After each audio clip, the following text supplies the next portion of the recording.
Hey everybody, and welcome back to History Student Reacts. Today we will be watching the Battle of the Sabis by Historia Civilis. So in the last Historia Civilis reaction, we saw sort of Caesar's conquests in Gaul. We've sort of been seeing both late Roman Republican politics and Caesar's conquests in recent videos, and presumably this video is a continuation of that.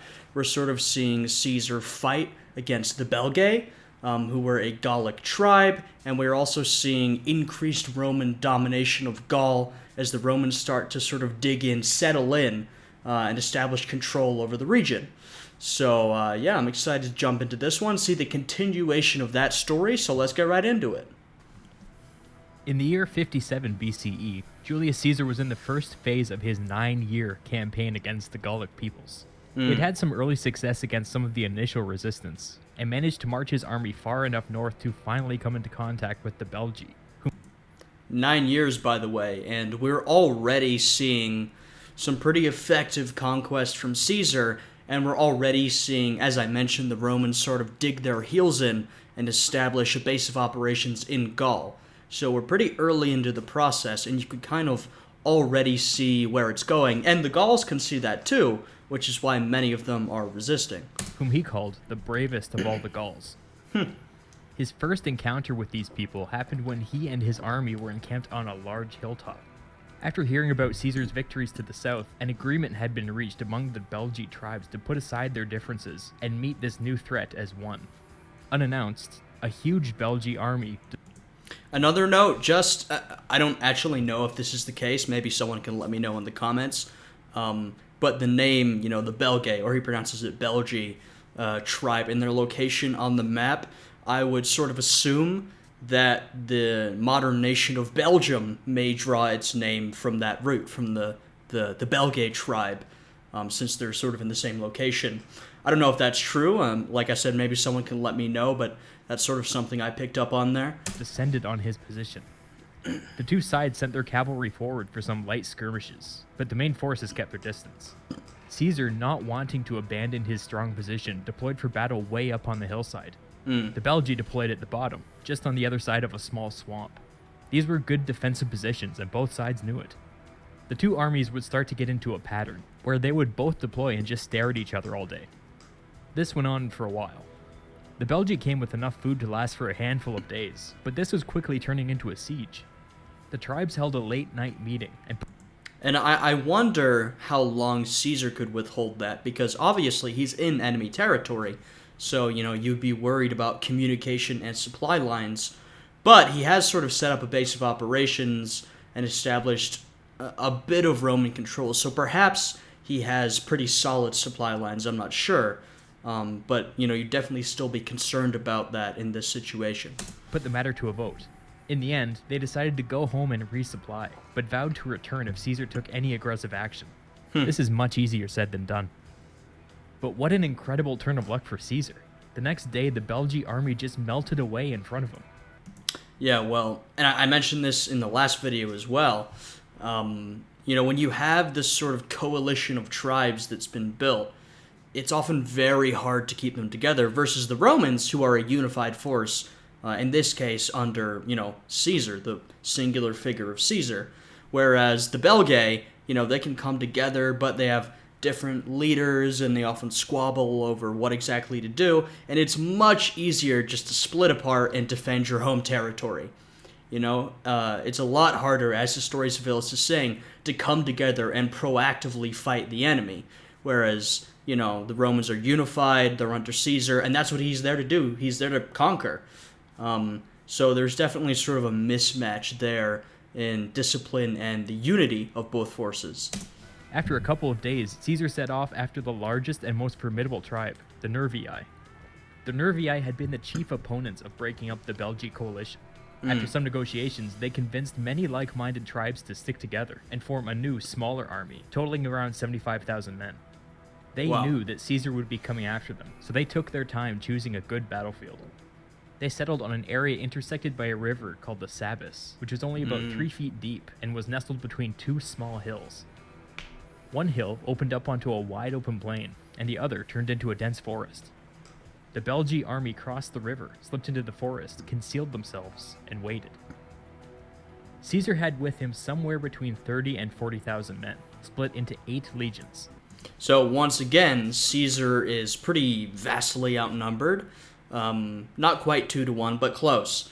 That seems to almost always be the case when the Romans are, sort of out on conquest, because they're facing these large tribes of tens of thousands of men fighting against them.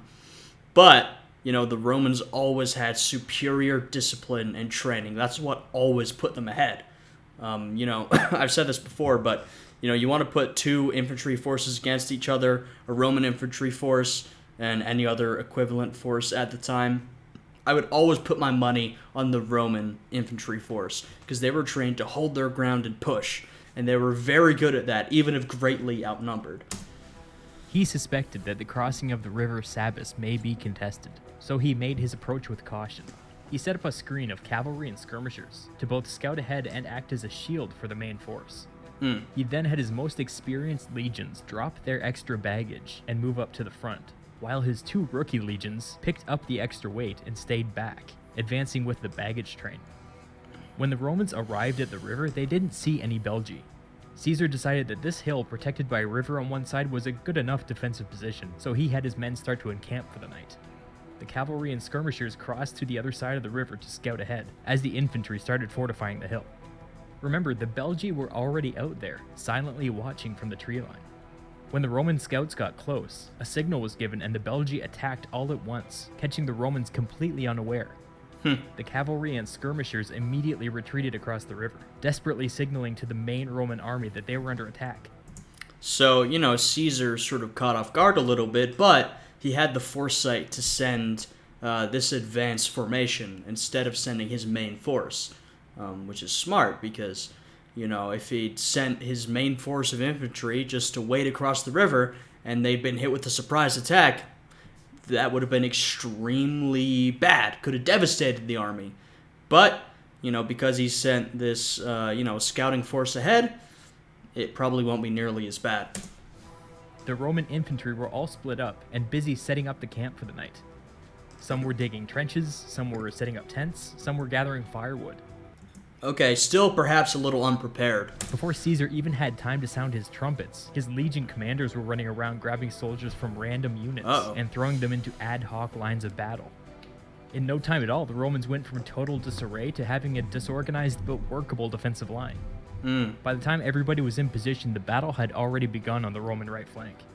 And, I'm not sure exactly how this is going to go, but I would be willing to bet that many other forces would not have been able to get that organized that quickly. This is not a fully organized line, but, with the discipline and training the Romans had, I'm pretty sure that other forces would have been caught, completely off guard and, unable to form a line at all. The Belgae were immediately in danger of enveloping the line, and the Romans were giving ground. Some of the men dropped their weapons and began to flee. Caesar arrived on the scene, jumped off his horse, picked up a shield, and ran into his infantry, shouting encouragement and getting his men to physically push back against the Belgae with their shields. There you go, and I've talked about this recently with my reactions to Epic History TV's Napoleonic Wars series, but, Caesar is another figure who, he had, chops as a general. He was very talented in terms of military operation, but he also had that leadership quality. He was a great leader of men. He had the charisma. He could command the respect of others. And so, in a situation like this, Caesar does what any, man of his greatness would do, which is he rushes in and personally inspires the men to hold the line. And if he hadn't done that, who knows what would have happened? Maybe the line would have completely collapsed. So, Caesar's a good example of a historical figure who was able to do that, like Napoleon, for example. So yeah, we're sort of seeing an example of that right here. He was successful. The Belgae advance was stopped, and both sides paused for a moment to catch their breath. Caesar took this opportunity to quickly redeploy his men into a defensive square formation in order to avoid being enveloped on the right for a second time. Meanwhile, on the Roman left, 2 legions had charged downhill into enemy lines, and they were doing quite well. The Belgae forces on this side seemed a little thin, and the Romans were able to keep pushing all the way across the river. Wow. Once across the river, the Belgae collapsed into a full-on rout and fled into the woods. Impressive. The ease of this victory must have made one of the legion commanders a little suspicious, because instead of joining in on the slaughter, he had his men turn and double time along the bank of the river back towards the Roman right flank. And on the right flank, the Romans were still in a fight for their lives. At some point in the fighting, a large number of Belgae had been able to force their way around the Romans on the right.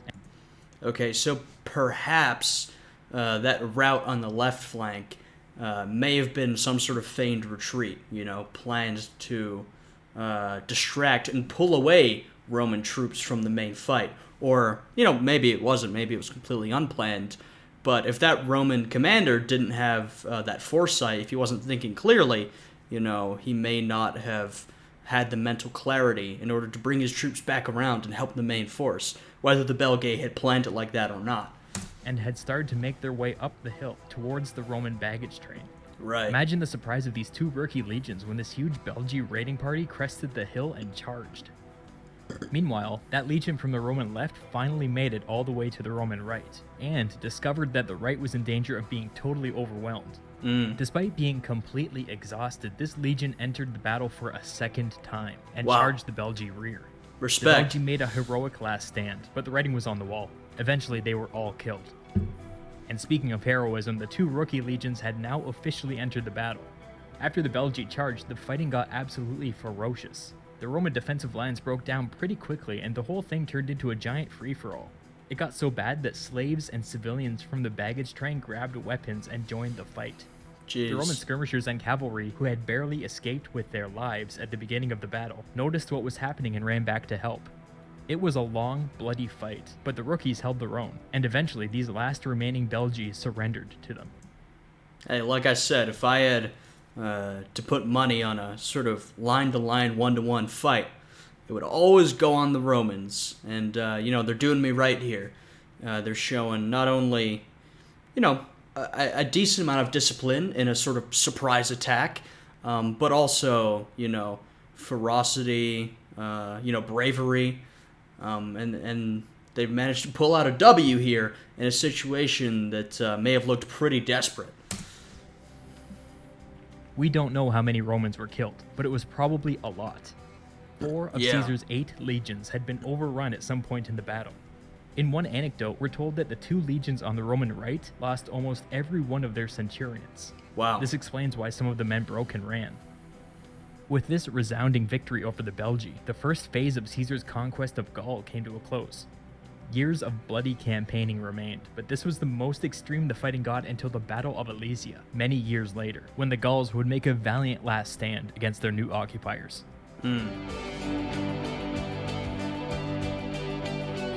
Alrighty.